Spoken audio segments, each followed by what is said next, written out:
We're going to pop the computer off from its mounts now. There appears to be one bolt right here, and then two on the other side. Looks like an 8mm will get the job done.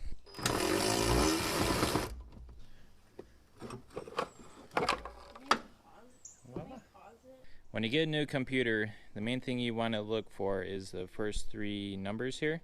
You want to make sure those match up. The letters, I believe, have to do with where it's manufactured. Put this puppy in.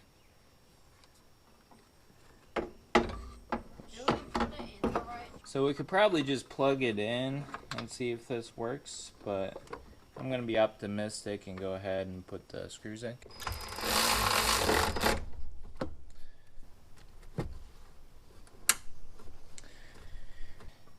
Preston and I have the new computer in.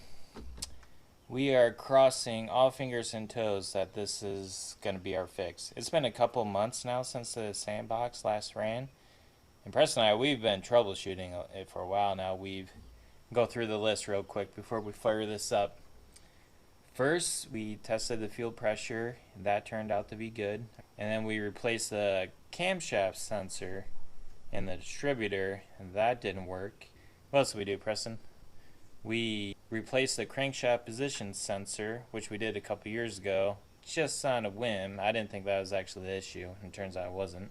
So it's kind of down to our last potential issue here, other than the timing chain, which I really hope it's not that, because that's a big ordeal. Our scanner has not been talking to our computer this whole time, so that kind of leads us to thinking it's the computer. So, assuming the battery's not dead, we're going to try firing it up. Okay, the battery is completely dead, so we got our charge on there, so we got to wait a little bit before we can test it. Preston and I got impatient, so we decided to pull the van out and give the Jeep a jump. Wires are hooked up.